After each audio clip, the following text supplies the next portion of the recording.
All right. Oh, yeah, Did you get it for the? I can't hear you. Did you get the Yeah, format? yeah, yeah. And actually, I think I knew everybody except Rachel. I was trying to, triangle. But I know Evelyn and Lily, you two guys can. So, yeah. Cool. So you're here and I'm happy you're here. And let's see, I guess I am recording. Have a couple of things. Liana, yes. So we left off talking about some of the influences of Greek architecture on present day architectural styles and styles through much of European history. And so anyway, this is the Parthenon represents the beginning of the classical style. And this is from the metope. You know what a metope is? I met a pea. He introduced me to the carrot, who introduced me to the broccoli. No, that's awful. Metope. I'll show you what that is. I'll show you here. It's these spaces on the underneath the cornice here. And so this is a long frieze is what it is, but in the Doric style, they have metopes separated by triglyphs. In the Ionic style, it's not separated, it's just a frieze. But at any rate, what they did with that was try to, tell stories. Just like all the other cultures, you look at the figures, there's a story being told. And so Athena, she is the goddess for whom the whole temple is dedicated. And we have Hercules and Atlas. And at any rate, I want you to look at the style a little bit. And talking about naturalism, which is really kind of what we're going to aim for here. Naturalism. We'll see the height of naturalism in the classic Greek period. And you can see this is still something like archaic Greek. You can see a lot of details, and we had gone on about the drapery, the folds, the cloth and stuff, and they did that quite well. And then you see muscles and you see attention to anatomy, not just stiff figures, but actually figures that are actually doing things, not just like holding the world or holding the sphere. And so anyway, these East Pediment, and as I was showing you earlier, that those pediment statues went right into this triangle. And this is East Pediment. This is really quite remarkable. It's a story about a chariot race. And you can see horses here, and you can see the horse attendants, and you can see, just like in ancient times, the most important figure is center and tallest. So this triangular shape kind of fit right well within the conventions of the age. And so anyway, and here's a seer. Anybody know what a seer is? Like a prophet? Yes, somebody that can foretell the future. Absolutely. A prophet's a good a good answer on that. A seer, and you got to know that ancient Greece at this time, they used what we would call today.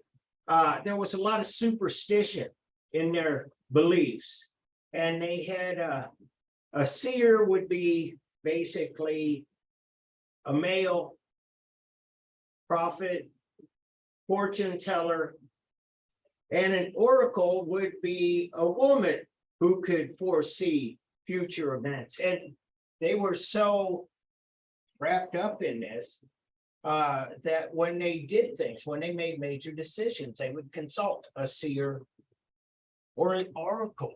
And so, and especially if they're going to do something big, like start a war somewhere, they go find the oracle.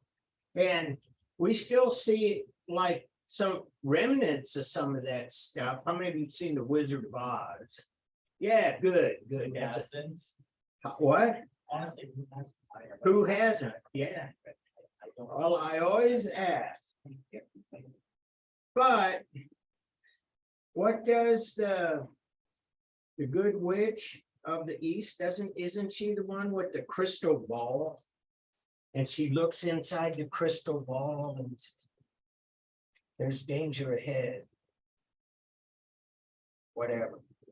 That's the kind of stuff that kind of permeated the culture in ancient Greece. And they had all different kinds of things that they would do. You know, they would capture an animal and then pull out the animal's guts, and they would see what they could find in there, and they would read the prophecy. So the seer would be a guy who did that. And because they believed that very strongly, he was kind of a hot commodity, you know, a king, a general. They wouldn't go anywhere without a seer. You know, if this is a good time to attack, well, the stars are not aligned.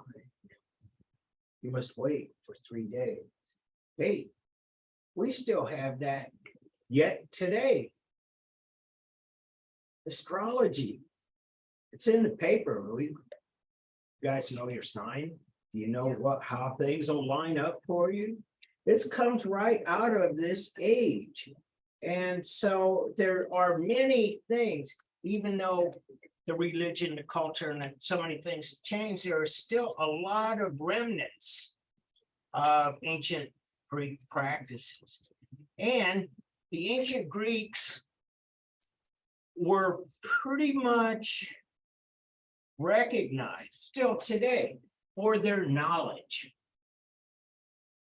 And so they invented a lot of stuff. And I don't know if they invented everything, but they had written down, they had language that we could understand some 2,000 years later.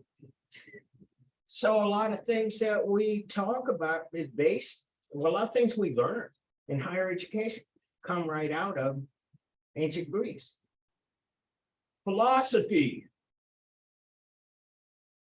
Whoa, what's that come from?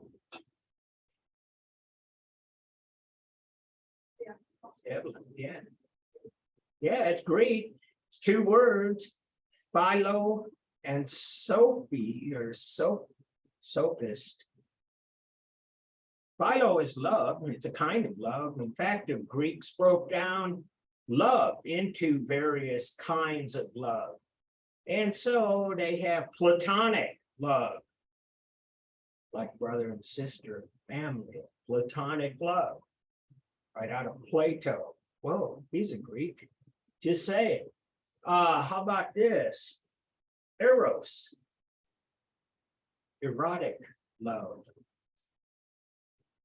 Eros. In the Roman form, they changed his name to Cupid, but basically it's about like falling in love with somebody, you know, physical, you know, love. Anyway, and sophism means knowledge. And so anybody know a person named like Sophia? Yeah, that's out of the Greek, and that means love of knowledge or knowledgeable. That's interesting because my best friend's sister is named Sophia and she does not like knowledge or knowing anything. Oh, well. It's the exact opposite. Yeah, well. Yeah. You never know. But bottom line is that, how about this? I'm gonna throw another bomb. We don't have Greek organizations here, do we? Not on Maryville. That's probably a good thing. But you guys know what I'm talking about a Greek organization, and they take their name always from the Greek. And so, like at Truman, where I taught for 25 years, they had all different kinds of fraternities. And they sometimes would be specialized, like Alpha, Gamma, Rho. What would that be? The agriculture majors, AGR, Alpha, Gamma, Rho, just saying. But anyway, they permeate higher education and have for hundreds of years. We had an arts honorary fraternity named Kappa Pi, just saying. But it's all right out of the Greek. It's out of that Greek tradition. And so we'll talk about these pediment statues. This is the west pediment, the east pediment. Oh, we'll talk about these a little bit, but like I say, they're much more natural than we've seen before, but still kind of a little stiff, kind of a little stylized. Okay, good. This west pediment, the other side, the building is oriented basically north, south, east, west. The north and south are the sides, and the east and the west are the front and the back. West pediment. What happened here?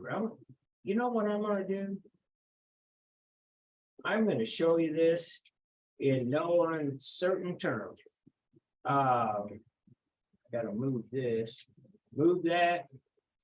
Let's get a new.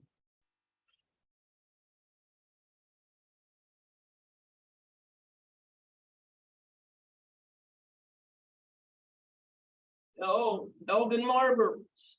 Oh, wait, it said Elgin Marble. Wait. I got it here. Why are the Elgin Marbles so controversial?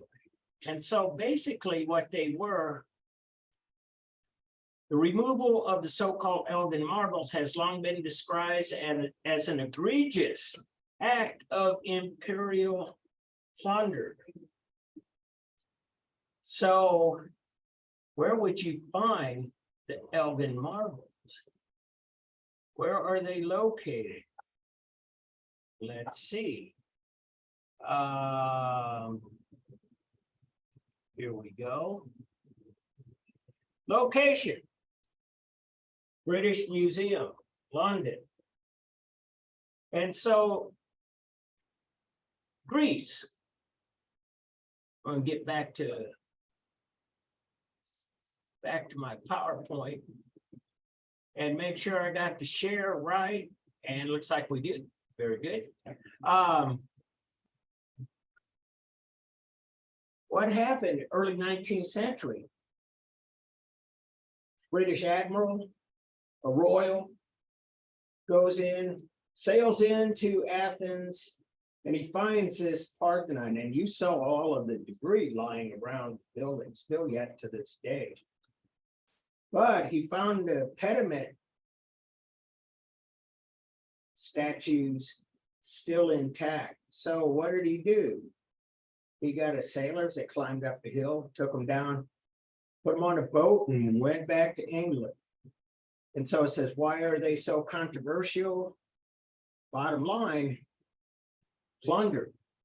It's just like a lot of the other stuff. They are too, like the Egyptians, trying to reclaim their heritage. They see that as being their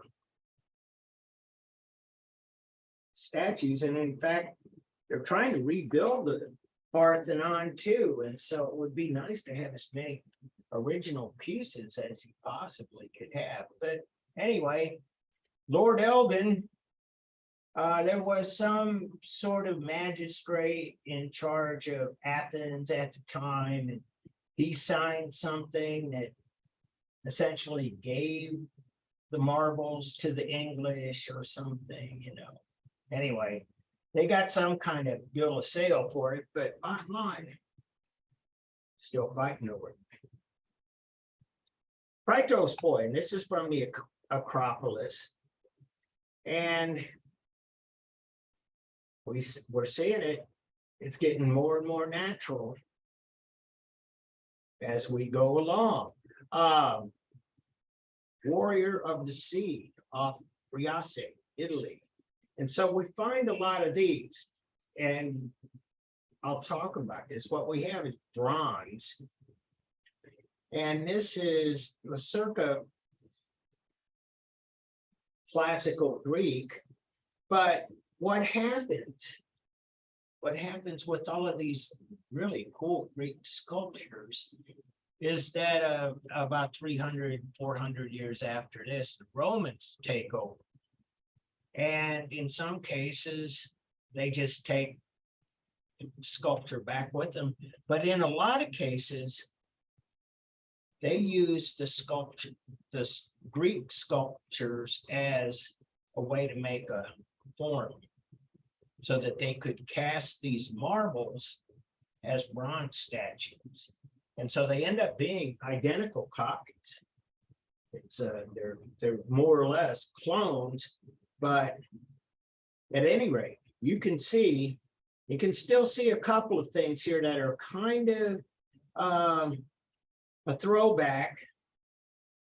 Well, we were talking about Mesopotamian art and the beards, the braided beards, and you see that some of that's still happening here in Greek art. And like I say, this is almost concurrent. And here you go, 2 stages of the lost wax method.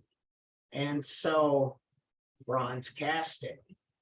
And so what you have here, this stuff right here is wax. This is sand. And what you do, like here, you pour the hot bronze into this sand. The sand holds the shape, and the wax evaporates. It melts. It melts at not much hotter than room temperature. You know, you guys have had birthday cakes and stuff. Wax melts very easy. So anyway, it just evaporates. But what you have here, and this is the illustration, you have a hollow bronze casting. And that's how they would make these. They would dip it in, anyway, long story short. So here's another bronze casting. And again, we're getting more, all right, this is what we want to see. Zeus or Poseidon, even more naturalistic. And one of the things that kind of drives a lot of this push towards naturalism, is that the Greeks were very curious about the world they lived in. Just saying it that plain. That's how they develop knowledge. That's why we talk about philosophy as the love of knowledge. They figure out a lot of things. The Hippocratic Oath, do no harm. It's what the doctors take when they become doctors. Take the Hippocratic Oath. We talk about a lot of things that, like I say, still persist.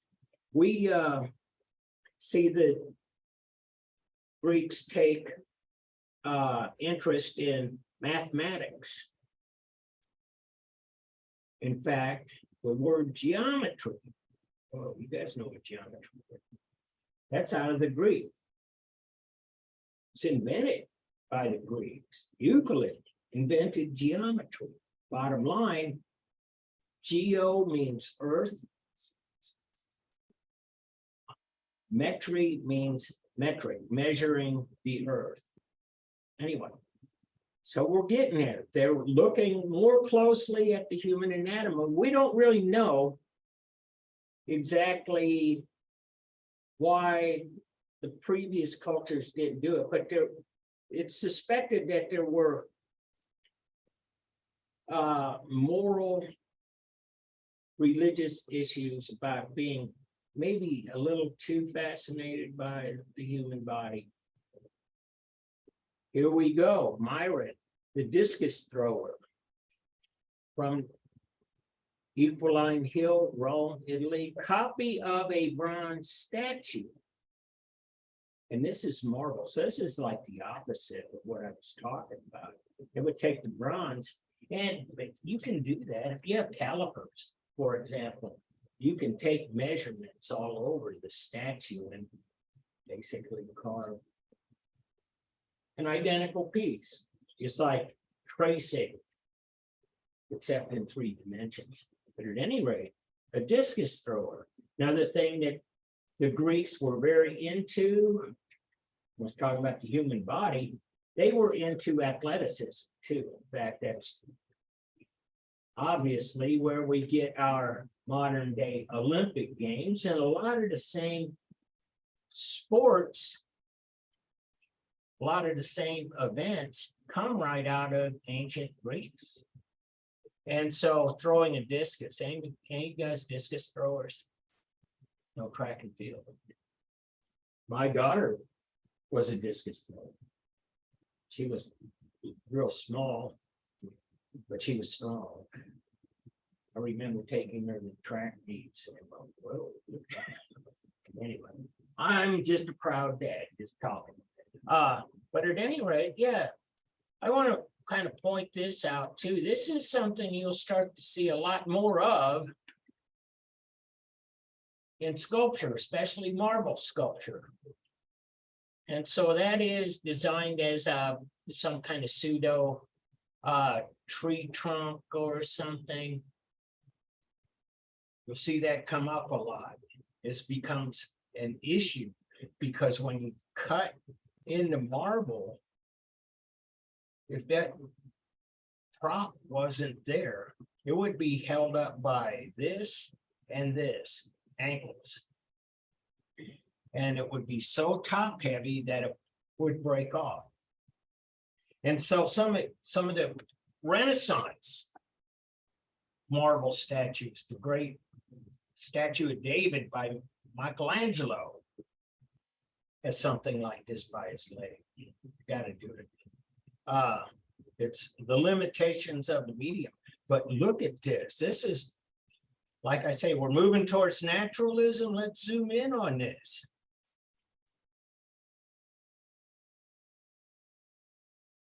That's a vein. I don't know if you guys have them. I get them. I get buds. My veins are beautiful. But at any rate, that's a detail. That's the kind of study the Greeks dedicated to their art. And so they studied closely. They looked at the world around them. They tried to figure it out. They figured a lot of things out. And in some ways, we would probably still think they were kind of superstitious and things. But in terms of art making, look at this. This is like incredible. Fingernails. You know, how your skin wrinkles at the joints. I mean, it's a rib cage. It's like amazing. And so this is where we get this naturalism. And like I said earlier, when Renaissance sculptures in the 14th, 15th, 16th century, they started digging these things up because a lot of them were just lost. And there would be these things, and we still find things like this today, by the way. Somebody plowing a field, a farmer preparing for the next crop, hit something hard, they dig it up and it's a statue like this. And so, got a question. How would they dig up? Why did they dig up? How could this happen? Somebody in the middle of a field, all of a sudden, boom, they find this statue. And in this case, look, it's 5 feet 1 inches high. And that's partly because it's been down.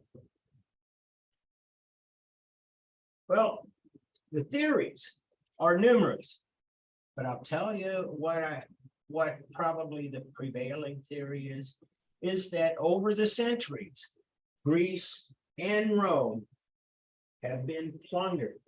I showed you Lord Elgin plundered the Acropolis and took the pediment statues from the Parthenon. This stuff been going on for centuries, and Rome had been plundered, Greece had been plundered, and a lot of times the plunderers take these things home. Or they try to take them home, they figure out that it's too heavy. We'll just bury it here and come back and get it later. And then people forget about it.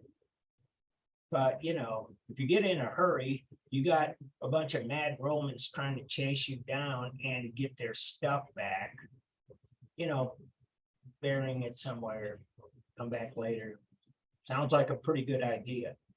It's heavy, it slows you down, you can't get out of it. Just anyway. So that persists over the centuries too.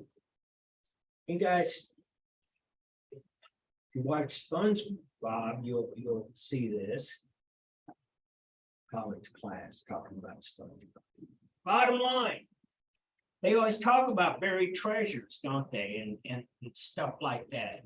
You know, pirates, they would do the same thing, you know, and they would plunder. And if the weight of the treasure was slowing them down, they'd find a place, bury it, and come back.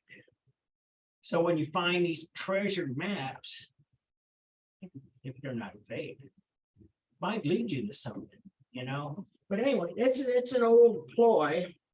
It's kind of part of the Western world. And so another thing we're seeing here, I showed you that Ictinos designed the Parthenon.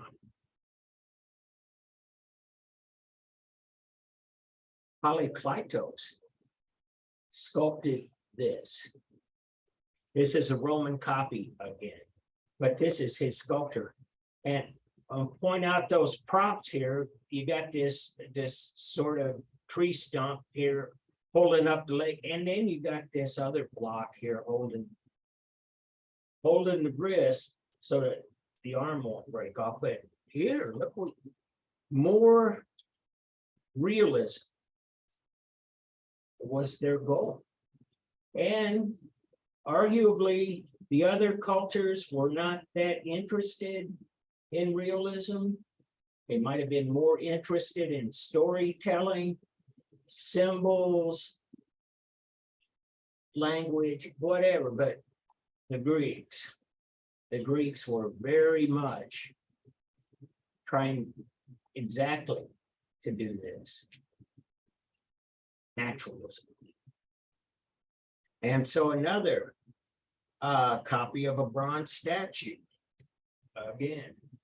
And so one of the things I got to say about the Romans, this is kind of a spoiler alert, but the Romans emerge in the 1st century, basically before the Common Era. And they were great warriors. And they conquered vast expansions of land. And they became very wealthy because when you conquer people, you get to take their wealth too. That's kind of the whole thing of colonialism. Bottom line though, one thing the Romans didn't have, at least early, was they didn't have this sophisticated culture. So they wanted to be just like their compatriots from Greece hundreds of years ago. So that's why you see, almost always, instead of doing their own sculpture, they would copy Greek sculptures. And so here's the Acropolis looking east, and you can see it is a series of buildings, lots of scaffolding. They're doing their best to try to put this back into its original state. It's going slowly, but it is moving. And they got, as I showed you in the film, from the Greek Department of Tourism, the iPads that they would point. They got a really good idea of what is supposed to be there. And they know basically what colors things should be painted and what was where. When I was watching that iPad piece, they were pointing the iPads and saying, you could see just how it was 2,500 years ago. I thought, you could do that with virtual reality goggles too. But then I thought, there's a drawback there. When you got those things on, you can't really walk around, and there's all kinds of stuff all over you if people follow. But just say. And here is what the Acropolis looked like again in its original state. And you can see at the top, the Parthenon, #1. It is the highest and it is the largest structure. And here is the floor plan. And this is the inner chamber. And this is what would have been in there. This, I never had gotten a clear idea of how tall this is, but I'm thinking it'd be like about 15 feet tall or so. But it would be in the center and the inner chamber. And there's some more statues from the Metapede progression. Wanted to say one thing about this though. Mathematics used to put this thing together are incredible. In fact, we didn't know how incredible it actually was until the modern day, where we have laser measurements and better ways to calculate distances and shapes and things. What they have here is that this was actually set up that it'd be higher, like 3/8 of an inch or something, higher in the center than it was on the side. So the water, when it rained, would not come in, would flow outwardly. All kinds of things. The columns look like they're straight and straight up, but they're actually a tiny fraction of an inch off. Do I have any? Yeah. I didn't know like that.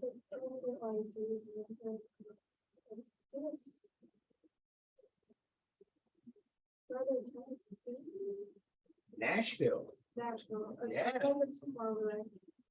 Yeah, I've driven. My mom makes a total stop every single time. But every time I always get to problem to have it. Well, you know, can I tell you a little bit about Tennessee? Basically, and as I said in here before, there's a lot of things in the United States that get their names directly from the ancient world, and they use a lot, we source them quite a bit. But in Tennessee, actually Tennessee, for a long time, for hundreds, couple of hundred years, they've seen themselves as actually three kinds of states, three states in one. You ever see the flag for Tennessee? You ever see the Tennessee Titans football helmet? Yes. Brown, blue, three stars. That's the three Tennessees. And I watch football too, so I'm good.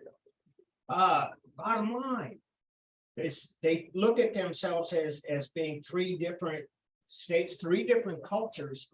And East Tennessee is the mountains, the Appalachians, the kind of the culture where bluegrass music comes from, you know, and everything.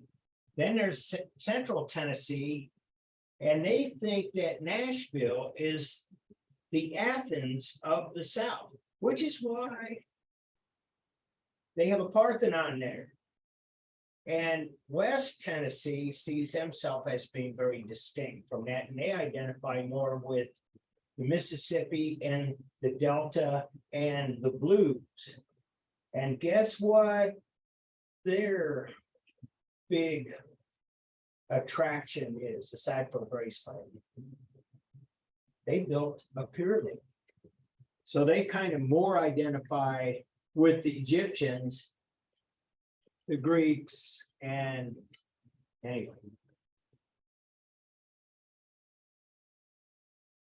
And so, yeah, the little tiny things that are not what they seem to be, like I was saying about the columns, they actually got another test question. How many of you guys know about linear perspective? You guys draw stuff. Linear perspective. I got my degrees in studio art too. So yeah. Bottom line, you know that according to the rules of perspective, as things recede, they get smaller. When they're farther away from you, they're supposed to be smaller. Well, there's these mathematicians, Icatinos, put this together, actually modified those columns slightly so they appear to be straight. He knew how people would perceive them. And so they don't look like they kind of get narrower as they go up. They look like they're just solid. It's fundamentally amazing. They're actually a little bigger in the middle too. They thought about this, all of this stuff. And so Centaur, Romachi, better people. Centaur, we talked about those, half human, half horse. Helios and his horses, Dionysus, Hercules. See, we don't always know who these people are. We know the stories, and there's a lot of overlap in the mythology. But at any rate, this is from the Elgin Marbles. You see it's in the British Museum. And we were talking about drapery last time. Carter, you spotted that. Look at this. Well, you can almost, there's a word for this, for what this drapery looks like. It's called diaphanous. You ever run across diaphanous? And that means that you basically can see through it. It's almost like silk or a mesh or something. It's very fine cloth, And you can see it claims, you can see the shape of the body underneath. So we're not just talking about drapery, we're talking about having actually a person under there. Carter. I was the one that spotted the silk cloth thing from last class. I think it was. It was who? I don't remember. Oh, we talked about it. All right, who spotted the drapery? Okay. We'll go with it. We're looking at it now. And that's like a key indicator. And you can almost take these aspects of the sculpture of the human form. And you can kind of take a look at muscles and veins, and like I said, fingernails, eyes, head, hair, clothing. And you can line these sculptures up and see there's this steady movement towards naturalism. And to this point, they're actually moving in a very sophisticated way. And to do something like this, and to do this with marble, to make you suspend your disbelief that it's stone and you can look at it as drapery, just kind of hanging off the figures.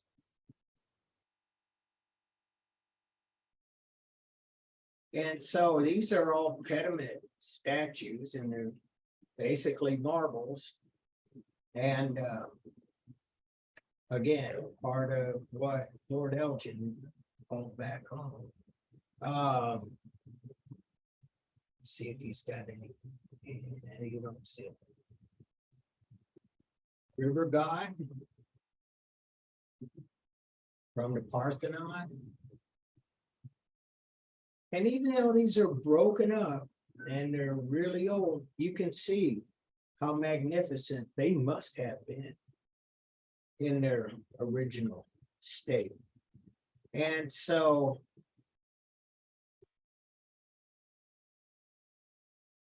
a festival procession frieze, all of these, just the attention to detail is a lot different. The style is a lot different. But I want to add this, that this way of telling a story, this goes back to ancient Mesopotamia.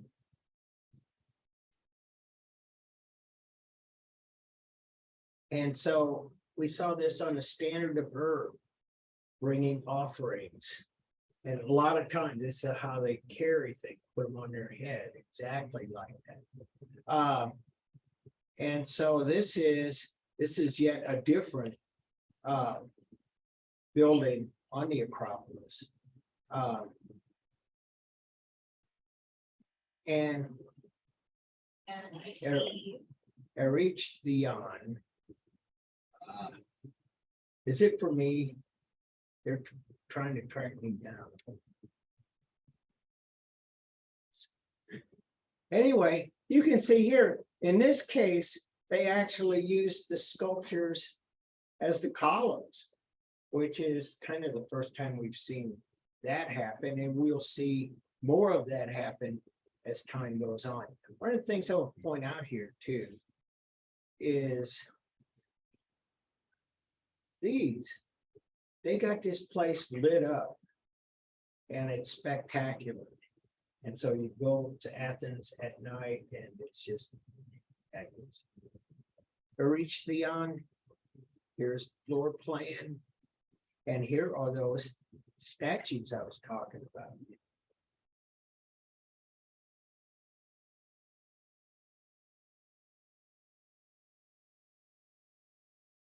Amazing. And so what we have parallel to the sculpture and the architecture is advances in pottery as well. And so, and we kind of don't know who these people are. We call them things like the reed painter because either they painted with a reed, or the reeds may be part of their motifs.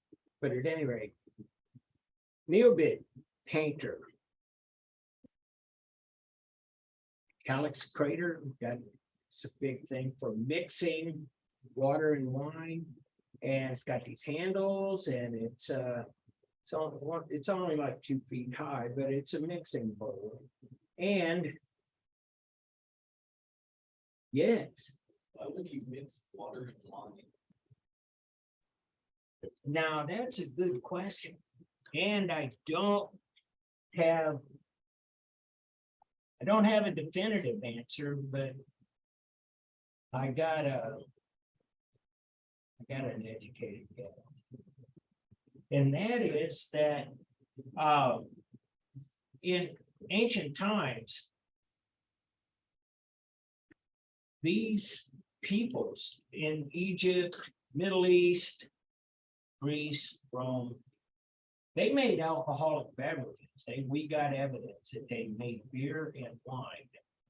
And one of the things that was so beneficial, aside from like is it had alcohol content, which meant that microbes couldn't grow. Usually, water can get contaminated. You know, that's kind of what happens.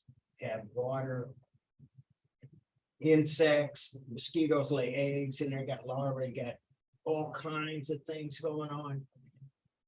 Not so much with alcohol. And my guess is here, the water and wine, is that they made the wine extremely concentrated.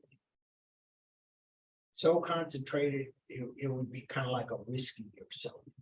And they would take the water and the wine and dilute it so that it was actually drinkable.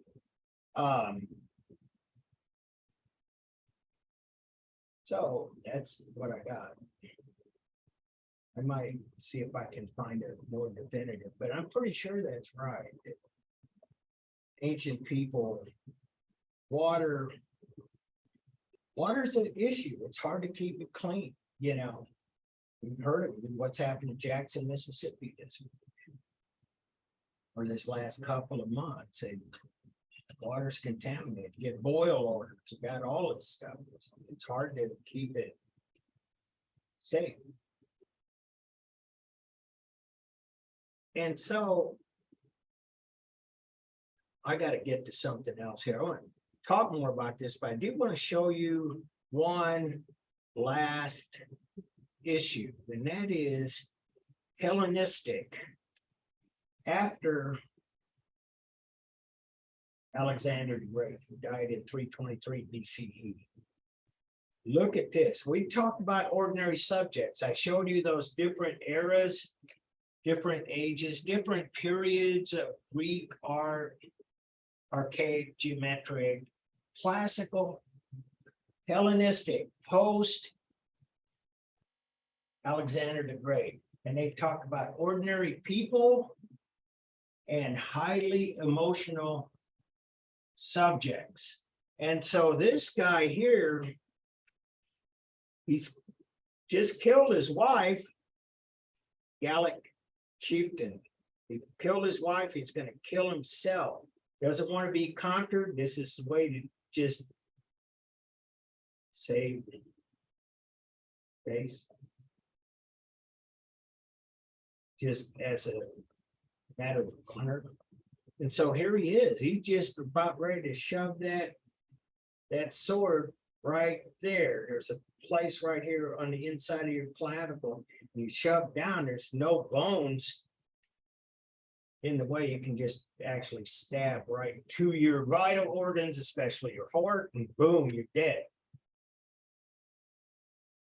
So this guy knew what he was doing. But anyway, look at this. A suicide. Now we've seen dying warriors and stuff, but we haven't seen people killing themselves. Here's a dying Gaul. And so what we know too is that these Greeks had expanded and had contact with Western Europeans. That's why a Gaul would be from modern day France. But at any rate, here he is, he's dying, suffering. Nike of Samothrace. Whoa, you know how you get those Nikes? The Nikes at Foot Locker or something, you know? It's what's named after. Anyway. Aphrodite. Anyway, I want to show you some of this. This is, oh, here we go. The ordinary people. Old market woman. Roman copy, we don't know. But this is typical Hellenistic. And it's not these ideal people. Somebody old, somebody likely poor. She's not a noble woman. She's an everyday person. Her clothes are kind of in tatters and just saying. Hellenistic Greek. So I'm going to end this because I got a quiz for you. And let me make sure I got my share for those who are playing at home. And September 21st, 2022, quiz 2. And I want you to write essay, and I want it to be in 3 parts. Paragraph 1, want you to choose an artwork from, I said 3 or 5. You can do 4 too if you want. It's the Aegean, but these are 2 chapters that have a lot of stuff written about them. I'm not so sure about Aegean art. Some places yes, some places no. Bottom line, they're still discovering this. In fact, they didn't even know the Palace of Knossos was even a thing until about 100 years ago. But we've known about Egypt, we've known about Greece for millennia. And so what I want you to do is pick an artwork and write the identification in paragraph 1, and that is the subject of your essay. And you need to include the title, size, media, date of creation, place of creation, museum where it can be found. Because sometimes, as I was talking about the Elgin marbles, sometimes that's an issue where you can find this. You can talk about Egyptian art that's at St. Louis Art Museum or the Kansas City Art Museum, or you can talk about Egyptian art at Museum of Cairo. And so anyway, that's an important thing to know. Part 2, I want you to do some library search. And what I want you to get from that search is, I want you to be able to find various disciplinary connections in your search results. And I want you to have 10 articles that you report on. And for this, all I want you to do is to write down what subjects are covered. Some, and I'm going to show you, I got a PowerPoint here to show you what that means. And then part 3, pick one of those and kind of dig a little deeper. It says choose one of the search results and article of interest to you from the abstract or from the article. Describe the nature of the interdisciplinary tools used in this specific article. Describe the findings or the results of the article and summarize the new knowledge brought forth to you in the article. So what does all of that mean?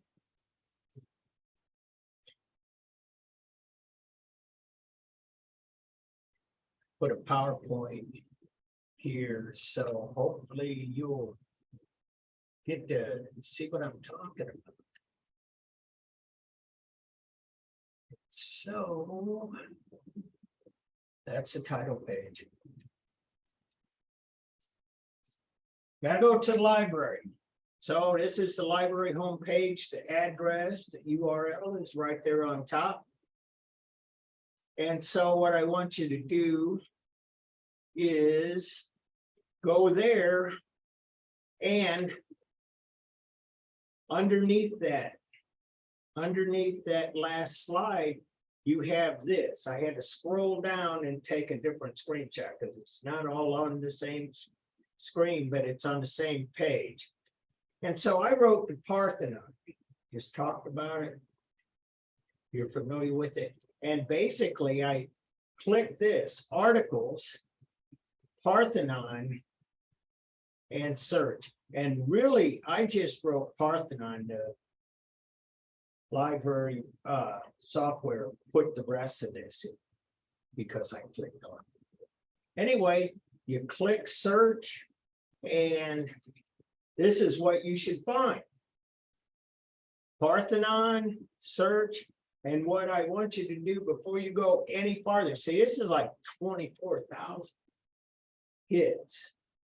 And I want to talk about this, just to let you know, most of, if not all of the illustrations that I put a star by on the PowerPoints as I've been showing them to you, those are ones that typically have a lot of stuff written about them. Those are the famous ones. They're like the Death Mask of King Tut, or the Death Mask of Agamemnon, or the Parthenon, or, you know, these are all big time.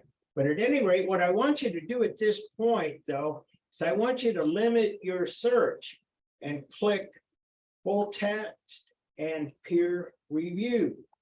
And that'll bring you to a screen. You see, I got this, I got the limiters here, and I can't scroll up, but that cuts down the number of hits considerably. And it'll give you more like what you want. And so here are the results. I want to show you. This is number one result. And when I was talking about the disciplines or the subjects that I want you to list in the second part of this essay, here they are. It's under subjects. And you can, architect is Greek culture, architectural drawing, architectural history, theory of knowledge. As I was saying, the Greeks they developed a knowledge base that for many years was unparalleled, at least in the Western. Communication and architectural design. And so anyway, these are all subjects, and you can just list those. You can cut this and list those. But this would not be a good one to dig into for your third part of the essay. And why is that? I circled it. It's in Spanish, unless you are deaf, you can do it. But you got to write in English for me. Harder. Got a good idea. Copy the whole thing and paste it into Google Translate. Yeah, you can do that. Absolutely. If you want to do that. Yes, absolutely. Well, see, and that's why I don't recommend it so much. Yeah, actually, and I think just honestly, because I've played with that a little bit, it seems like other languages are more fixed, but English is real slippery. So it gives you the wrong translation. So, but you can try it out, you know. But at any rate, and then I got this is the second one, and this doesn't have anything in terms of subjects listed. And so you can dig into those though sometimes. And so sometimes when you open the hot link of one of these sources, say, I don't want this, I want to go back. Oh, never mind. When you go there, you can get the subjects here and then some have an abstract. And these are all kind of up and down. They have, sometimes they have abstract, sometimes they have description. Sometimes they don't have anything. But if they have an abstract, you can actually use that to put together your subjects. And these are some of the subjects. It's about like Courvoisier and the vision of antiquity. But let me move farther into this. And so this has the subjects, the Parthenon. And like I say, on your second paragraph, you can cut this and paste this underneath and just give me those 10. And I want to add to that though, sometimes if they don't have subjects listed, I told you some have an abstract, others have a description, and in either one, you can actually pick out some subjects based on the description. And so Euphrates, whoa. That's a subject. You could Google that. Traditions in art, Fabian aesthetic, the Peplos, ritual, and so on. You could even pick more out of that too if you wanted. Mytho, religious iconography, international components of Parthenon's visual program, so on. And so anyway, give me 10 articles and then put those disciplines or subjects, list them underneath. Now for the third paragraph, I gotta get back out of this. So for that second part, does it have to be in sentences or just? No, no, a list. Yes, yeah. The third part, I want you to write as a narrative. But the second part is a list. And why did I design it like this? Because I'm evil and I like to torture you guys. Or I could be trying to set you through, and I know you guys have various levels of experiences, and I could tell that from the first day. I would talk about something and I would see some people going, yeah, I know about that. And sometimes you guys would help me out. But bottom line is that this is leading up to more research. I just want you to show to me that you can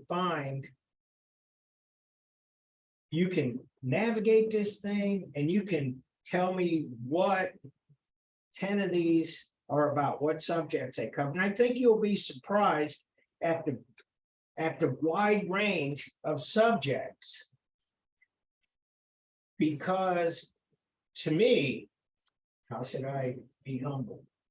I think that art history is probably one of the most interdisciplinary subjects imaginable, because we touch on almost everything else. I was touching on today, talking about anatomy and muscle structure and rib cages.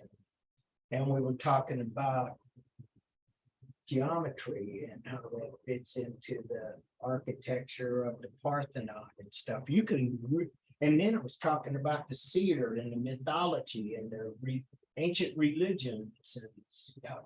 So yeah, there's a lot to know. But this is the stage, this is the time. I want you to dig and put down some information, because we're gonna do more research later, but I don't want to assign that without kind of going through some steps that you'll know what I'm talking about on quiz 3 when we do some more things. And so, any questions, you guys at home? I was wondering if you could, if I was wondering if you could go back to that screen that said what you wanted us to copy and paste for the list of articles. Okay. Let's see. I should be able to end show here. Let me get screen shares.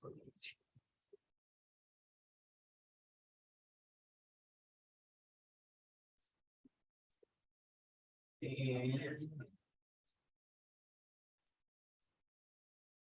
there it is.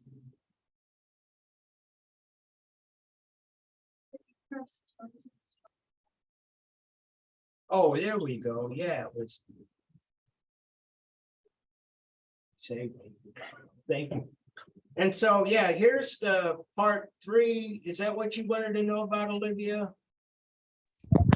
Yeah, I think it was in that slide show that you were just showing. It was, you had it highlighted for just what you wanted the list to look like what kind of I guess citations you wanted for the list. Or you Oh, could just yeah, tell me and if it you wanted will be to a list, just copy the source, paste it, and then put the list. As I said, you can find that in the abstract. You can find Okay. it in the subjects, or you can, sometimes they're not listed. So you gotta Okay. keep going until you find what you need. Okay, awesome. Thank you. You're welcome.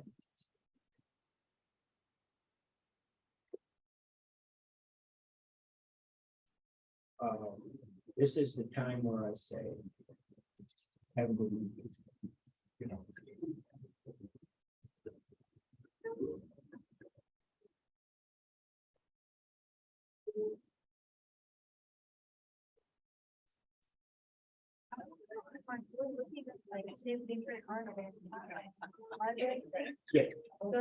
Bye bye. No, you put that right in. Yeah, first paragraph, and it's just gonna be. Middle part is gonna be that list of those sources and what each of those sources, what they cover. And then the third one, you're gonna write a paragraph about. One of the sources. One of. And then for like the first paragraph, are we doing it just like how the slideshow? Yes, that'll work, yeah. Okay. That gives you all the information on that. Yeah. Good. Awesome. I have a question for part 2. So what you want from class from part 2 is like to get the subjects. Yeah. The books we find, but the articles. Yeah, Just one of the And write it subjects, down. and then pick one of the articles and then write about one of the articles, right? that's exactly right. Got it. Does that make sense to you? Mhm. Okay, good, yeah. For like 10 of them? 10 articles, list of subjects, and most of that can be done simply cut and paste, but I'm thinking that as you guys do that, you'll see that there is that wide range of subjects that are touches, and talk about poetry or mathematics or ancient religion or whatever. Part 3 is just like, you just pick one of the Pick sources. one of them that interests you, yeah, and kind of dig a little deeper, tell me what it's about. Write about, oh, that's like related to the specific thing you chose in part 1. Right, I understand. Got it. okay, Thank you. yeah, thanks. Have a good day. You too, that's great. Weekend, it's gonna get cooler, I promise, yeah.